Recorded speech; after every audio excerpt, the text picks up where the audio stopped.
President Chuppu পদত্যাগ করেছে। President Chuppu 15ই August সে টুঙ্গিপাড়া যেতে চেয়েছিল, সেনাবাহিনী তাকে এটা অ্যালাউ করেনি। ধমক দিয়েই তার কাছে রেজিগনেশন সিগনেচার করে নিয়েছে।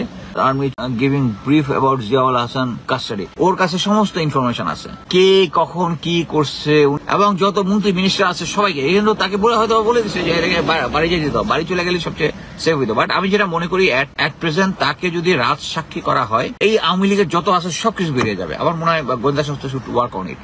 গ্রেফতার আওতায় আরো নেতাদের আনতে হবে, অনেকেই এখনো দেশে আছে, অনেকেই দেশে আছে, বেশিরভাগই দেশে আছে। তাদের যে একটা কনফিডেন্স ছিল যে শেখ হাসিনাকে সরানো যাবে না, এই কনফিডেন্সটা কিন্তু অ্যাটলিস্ট 5 তারিখ সকাল পর্যন্ত ছিল, এবং এই জন্যই তার আগে থেকে ইয়ে করতে পারে না। বাট সবচেয়ে আমি যেটা শুনেছি সবচেয়ে স্মার্ট আমি বলবো তারেক সিদ্দিকী, সে চলে গেছে। আমি যেটা শুনেছি সে চিটাগাং হয়ে মিডল ইস্টে গিয়েছে, আর তাকে সিঅফ করেছিল আমাদের সেই বিখ্যাত রিয়ার এডমিরাল বোধহয় এখন সোহেল স্যার, আর একজন হচ্ছে রিয়ার এডমিরাল। রাষ্ট্রপতি শাহাবুদ্দিন চুপ্পু পদত্যাগ করেছেন, এটা মোটামুটি অনেকটাই নিশ্চিত হয়ে যাচ্ছে, এবং নিশ্চিত তথ্য দিয়েছেন সাবেক একজন সেনা কর্মকর্তা। তিনি গোপন সূত্রে জানিয়েছেন রাষ্ট্রপতি পদত্যাগ করেছেন। তিনি কোন ভিত্তিতে বলেছেন আমরা তার আলোচনা শুনে বুঝতে পারবো যে আসলে কি পদত্যাগ করেছেন নাকি পদত্যাগের নাটক হচ্ছে। চলুন আমরা তার আলোচনাটাকে শুনে আসি। আসসালামু আলাইকুম,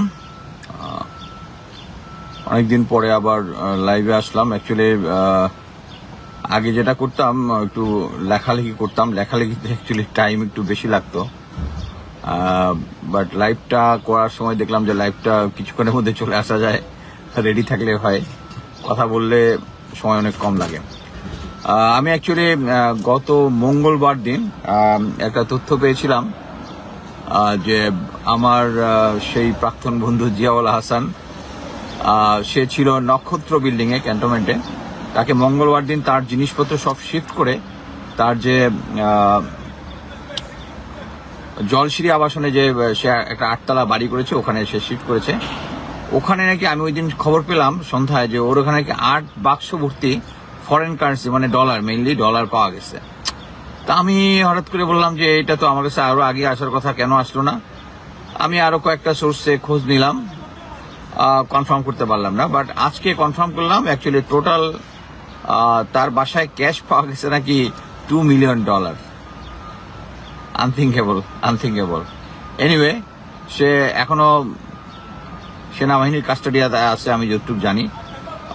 সম্ভবত তারা প্রসেসটা করতে পারতেছে না, এখনো তার নামে কেউ মামলা করেনি বোধহয়, বাট যদি করে থাকে তাহলে ওই সেই অনুযায়ী তখন তাকে অফিসিয়ালি পুলিশের কাছে হ্যান্ড ওভার করবে। আরেকটা জিনিস সবাই জেনেছেন যে প্রেসিডেন্ট চুপ্পু হয়তোবা রেজিগনেশন দিয়েছে, পদত্যাগ করেছে, এরকম একটা জিনিস। হ্যাঁ, সরি আমি কাজে আছি, সো আমার ডগটা পিছনে আছে, একটা ঘোড়া দেখে সে উত্তেজিত হয়ে গেছে, ঘোড়ার গাড়ি।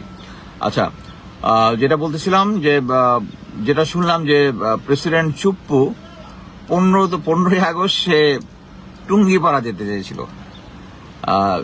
সে ওখানে গিয়ে তার অবশ্যই প্ল্যান ছিল নিশ্চয়ই কোনো একটা ভজকট পাঠানো, তা সেনাবাহিনী তাকে এটা অ্যালাউ করেনি, তাকে কোনো ইয়া দেয়নি। এবং আরেকটা সূত্র থেকে জেনেছি তাকে মোটামুটি ধমক দিয়েই তার কাছে রেজিগনেশন সিগনেচার করে নিয়েছে।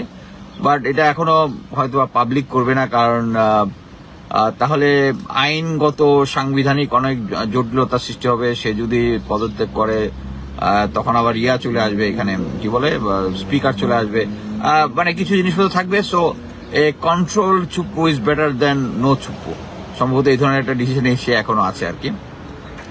আর একটা সিভিল কোর গল্প আমরা যেটা শুনেছি এটা সত্য, আমি এটা নিয়ে লিখিনি কারণ নিজেও ফ্যামিলি নিয়ে ব্যস্ত ছিলাম, ফ্যামিলি কাজ সবকিছু মিলে। মানে অ্যাকচুয়ালি আমি সপ্তাহে অলমোস্ট 6 দিন কাজ করি। এত কাজ করার পরে অ্যাকচুয়ালি আমি তো আর ফুল টাইম সাংবাদিক না, ফুল টাইম সাংবাদিক হলে এটা নিয়ে রিসার্চ করে ইয়া করতে পারতাম। সো আমি যখন সময় পাই তখনই লাইভে আসি এবং ঘটনা কিছু জানলে আমি শেয়ার করার চেষ্টা করি। তবে হ্যাঁ, যখন আন্দোলনটা চলছিল তখন আমি একটু কিছুদিন পরে আসছিলাম শুধু আপডেট জানানোর জন্য, ভিন্ন সরকারি বাহিনীগুলোর কি মনোভাব, তারা গুলি করবে না এইসব ব্যাপার। বাট এখন আমি অ্যাকচুয়ালি ওরকম কন্টিনিউয়াস লাইভ করবো এমন না, যদি কখনো কোনো কিছু ইম্পর্টেন্ট কিছু থাকে তাহলে আসবো। আচ্ছা, যদি কোনো কোশ্চেন থাকে আমি একটু কোশ্চেনগুলো নিই। So please kindly watch Dr. Colonel Shahiduddin Khan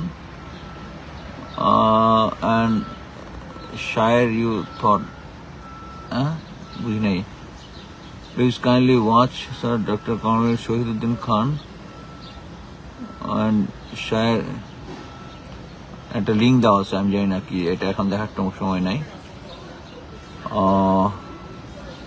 আরো 4 জন উপদেষ্টা নতুন করা হলো, এই হচ্ছে তারা সবাই নাকি 11তে যুক্ত ছিল। এই বিষয়ে আমি অ্যাকচুয়ালি তাদের সম্বন্ধে তথ্য না জানলে আমি তো কোনো কিছু বলতে পারবো না, বাট আমার একটাই হচ্ছে যত দিন যাচ্ছে এবং এভরিথিং ইজ আন্ডার কন্ট্রোল। আমার কাছে ওই যে সেনাপ্রধান ওদিন যে একটা বক্তব্য দিলেন যে তারা পলিটিশিয়ান, মিনিস্টার কিছু লোকজন তাদের কাছে আশ্রয় চেয়েছে, সে অনুযায়ী তারা আশ্রয় দিয়েছে। এই ঘটনাটা অ্যাকচুয়ালি পুরোপুরি সত্য না। পুরোপুরি সত্য হচ্ছে বিভিন্ন জিওসি, তারপরে বিজিবি হেডকোয়ার্টার, পলিটিক্যাল এই নর্মালি যারা ফ্যাসিস্ট সরকার, তারা পার্সোনাল রিলেশন রাখতো বিভিন্ন জেনারেলদের সাথে বিভিন্ন জায়গায়। সো ওই পার্সোনাল রিলেশনের উপর ভিত্তি করে বিভিন্ন জিওসি তাদের স্থানীয় এবং বা জাতীয় পর্যায়ের যারা আওয়ামী লীগের নেতা মন্ত্রী ছিল তাদেরকে সেফ প্যাসেজ দিয়েছে, কেউ কেউ সেফ হ্যাভেন দিয়েছে, তাদের ক্যান্টনমেন্টের ভিতরে থাকার ব্যবস্থা করেছে। তবে আমি যেটা শুনেছি এখন আরো অনেকেই আছে এবং হয়তোবা পরিস্থিতি বিবেচনায় কিছুদিন পরে কিছু সাপ্লাই আমরা পাবো, হ্যাঁ, বাট এরা কেউই যায়নি। আর একটা জিনিস আমি প্রথমে করছি, ex DG/DGFI Saiful Abedin is a notorious guy এবং 2018 ইলেকশনের সবচেয়ে বড় কারিগর। হি স্পেন্ড মানি, সে বাংলাদেশের সিস্টেমটাকেই করে দিয়েছে। সেই সাইফুল আবেদিন অ্যাকচুয়ালি বাংলাদেশে গিয়েছিল এবং গিয়ে এই মধ্যে স্টাক হয়ে গেছে এই যে আন্দোলনের মধ্যে, এবং হি স্টিল ইন বাংলাদেশ। আমার মনে হয় তাকে ধরার ব্যবস্থা নেওয়া যেতে পারে, যদি যাদের কাছে কোনো তথ্য থাকে, সে কোথায় আছে না আছে শেয়ার করতে পারেন। সাইফুল আবেদিন এবং যারা আয়না ঘরে ছিল 2009 থেকে, অ্যাটলিস্ট সিটিআইবি এবং ডিরেক্টর যারা আছে তাদের সবাইকে নামে মামলা হচ্ছে আমি শুনলাম, এর মধ্যে সাইফুল আবেদিনও পড়বে। এটাই, আর ইম্পর্টেন্ট কিছু এই মুহূর্তে নাই। যদি সেনাপ্রধান নিয়ে কিছু বলেন, উনাকে রাখা দরকার কিনা। অ্যাকচুয়ালি আমি সেনাপ্রধানের দিকে একটু নাখুশি ছিলাম যখন উনি জিয়াউল আহসানকে একটা পালানোর অ্যাটেম্প উনার নলেজে হয়েছে, এটা আমি শিওর। বাকি উনি এখন পর্যন্ত যা করছেন ভালোই করছেন, আমার এই মুহূর্তে কোনো কমপ্লেন নাই, বাট আমাদেরকে সবসময় ওয়াচ ওভার করতে হবে। কারণ সেনাবাহিনীর যে সমস্ত প্যাসিস্ট লয়ালিস্ট অফিসার ছিল এদেরকে ডিসপার্স করা হয়েছে, বাট স্টিল এখনো আইনের আওতায় আনা হয়নি।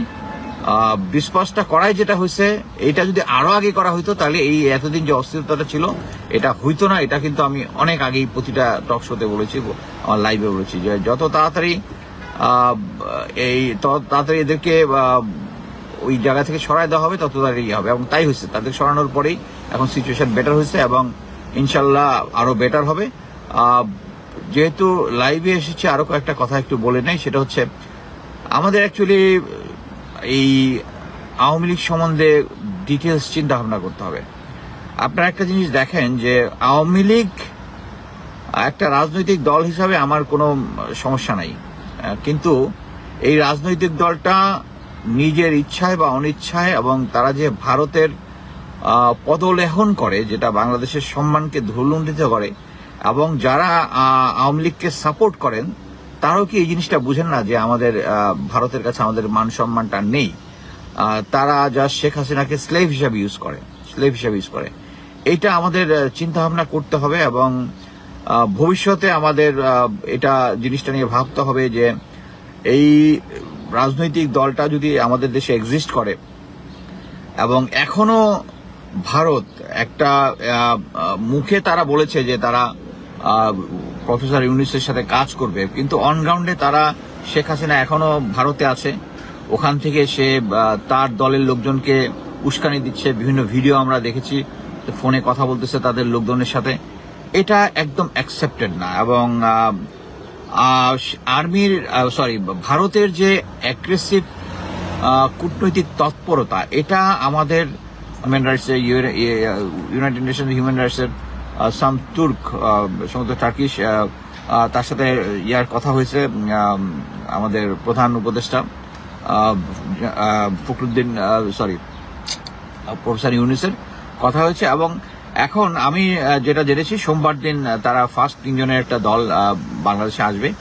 এটা হবে একটা আন্তর্জাতিক তদন্ত এবং আমরা অবশ্যই সর্বাত্মক সহযোগিতা করব এবং সহযোগিতা করলেই এই আন্তর্জাতিক তদন্তে কিন্তু বেরিয়ে আসবে যে এটা একটা গণহত্যা ছিল, একটা আরবান এরিয়াতে হেলিকপ্টার থেকে ফায়ার করা হয়েছে, বম ড্রপ করা হয়েছে, আর পুলিশ যেভাবে করেছে এটা তো ফুটেজ তো বিভিন্ন জায়গায় ছড়িয়ে আছে। সো তারা যখন একটা এই গণহত্যা হবে, এটা একটা এস্টাবলিশ হবে ইনশাল্লাহ এই তদন্তের মাধ্যমে, একটা আন্তর্জাতিক তদন্তের মাধ্যমে, তখন গণহত্যা চালানোর জন্য এই দলটাকে আমরা নিষিদ্ধ করার ব্যবস্থা করতে পারি। এবং এই জন্য মনে করি আমি জনমত তৈরি করার দরকার আছে। আপনারা এটা ফেসবুক স্ট্যাটাসে দিতে পারেন, বিভিন্ন সময়ে বিভিন্ন জায়গায় লিখতে পারেন যে এখন একটা সময় দাঁড়িয়ে যে আওয়ামী লীগকে নিষিদ্ধ করতে হবে তাদের এই গণহত্যা চালানোর জন্য। সে তার নিজের দেশের লোককে গণহত্যা করছে, সে ভারতের সাথে যে অ্যালায়েন্সটা আছে ইটস আনহোলি অ্যালায়েন্স। এখনো সজীব আওয়াজের জয়, ডিসগ্রান্টাল চাইল্ড অফ শেখ হাসিনা, সে এখনো বলতেছে ভারত তাদেরকে সহায়তা করবে। তাহলে আমাদের সভরেন্টিটা গেল কোথায়? মানে ভারত অ্যাকচুয়ালি ইন্ডিয়া মানে রাজনৈতিক দল এই আওয়ামী লীগ যতই কথা বলুক সে কিন্তু আমাদের সভরেন্টিতে বিশ্বাস করে না, সে বিশ্বাস করে ভারতীয় আধিপত্যবাদ আমাদের উপরে থাকবে। সো এই কারণে আমাদের ইন্ডিয়াকে আমাদের দেশের এই উপরে যে কন্ট্রোলটা রাখার জন্য তার উচিত হচ্ছে এই রাজনৈতিক দলটাকে নিষিদ্ধ করে দেওয়া। আমি প্রতিবারই এই জিনিসটা নিয়ে আওয়াজ তুলবো এবং আমি আশা করবো আপনারাও এটা নিয়ে আওয়াজ তুলবেন। আচ্ছা, আমি কিছু কোশ্চেন থাকলে নিব। গ্রেফতার আওতায় আরো নেতাদের আনতে হবে, অনেকেই এখনো দেশে আছে, অনেকেই দেশে আছেন, বেশিরভাগই দেশে আছেন। তাদের যে একটা কনফিডেন্স ছিল যে শেখ হাসিনাকে সরানো যাবে না, এই কনফিডেন্সটা কিন্তু অ্যাটলিস্ট 5 তারিখ সকাল পর্যন্ত ছিল এবং এই জন্যই তার আগে থেকে ইয়ে করতে পারে না। বাট সবচেয়ে আমি যেটা শুনেছি সবচেয়ে স্মার্ট আমি বলবো তারেক সিদ্দিকী, সে চলে গেছে। আমি যেটা শুনেছি সে চিটাগাং হয়ে মিডল ইস্টে গিয়েছে, আর তাকে সিঅফ করেছিল আমাদের সেই বিখ্যাত রিয়ার এডমিরাল বোধহয় এখন সোহেল স্যার, এই যে আমাদের চিরাং পোর্টের যে উনি বোধহয় কোন অ্যাডমিনিস্ট্রেটর, আর একজন হচ্ছে আজমি বোধহয় রিয়ার এডমিরাল আজমি, দুইজন সিঅফ করেছেন তাকে চিটাঙে তারেক সিদ্দিকীকে।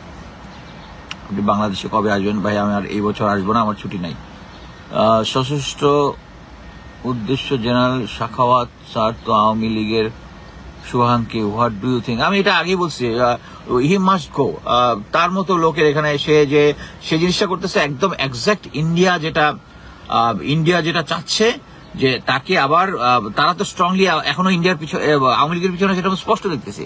আর তাদেরকে রিহ্যাবিলিটেশনের সুযোগ করে দিতে চাচ্ছে Shakhawat sir. He is Indian man.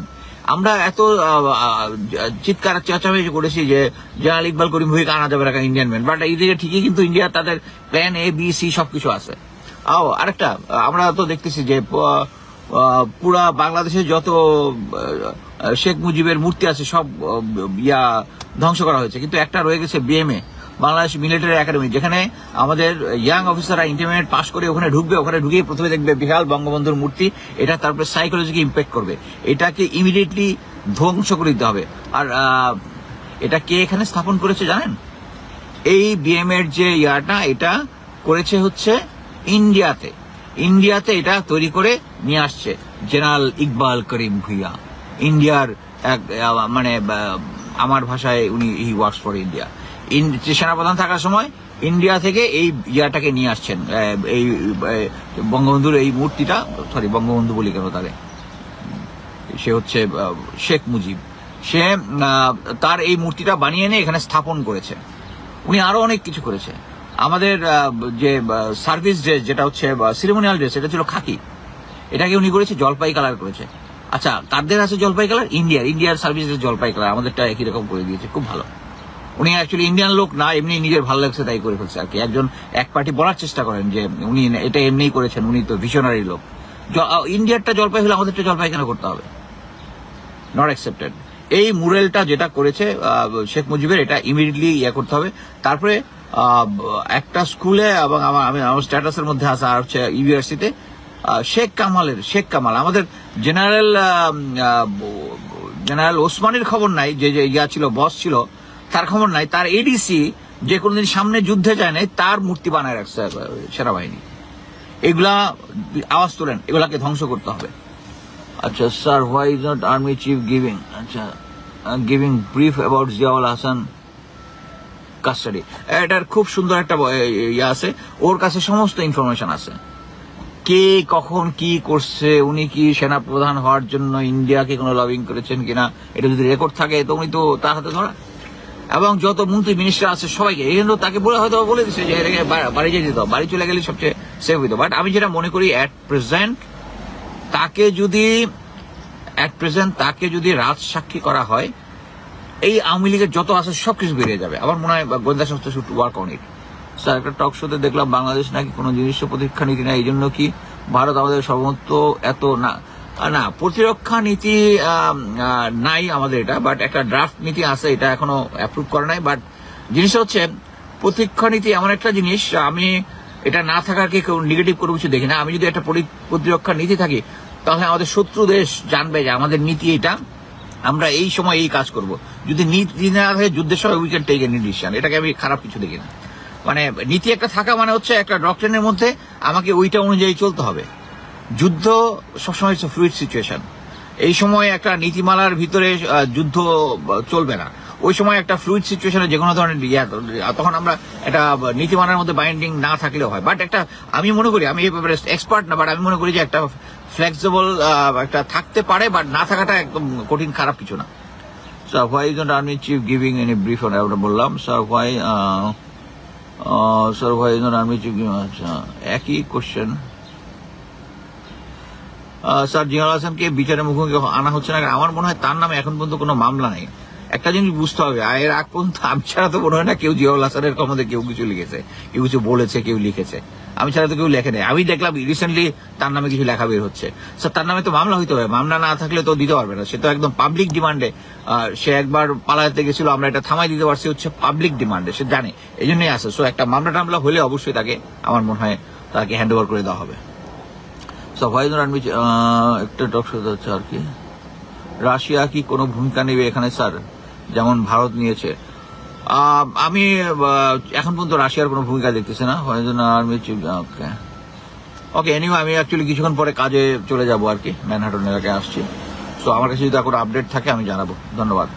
দর্শক, আলোচনাটা শুনে বুঝতে পেরেছেন যে আসলে পদত্যাগ করেছে, পদত্যাগের পর্যায়ে এখন অথবা প্রকাশে এসে গেছে, কিন্তু এটা গোপনে ছিল। গোপনে আরও 2 দিন আগেই এই রাষ্ট্রপতি পদত্যাগ করেছে এমন খবরও কিন্তু চলে আসছিল। যে দর্শক, এটাই সবচেয়ে বড় একটা বাধা ছিল, রাষ্ট্রপতি পদত্যাগ করে নাই কেন, অবশ্যই এটা নিশ্চিত হয়েছে। এখন মনে হচ্ছে এই নতুন সরকারটা একটু বিপদমুক্ত।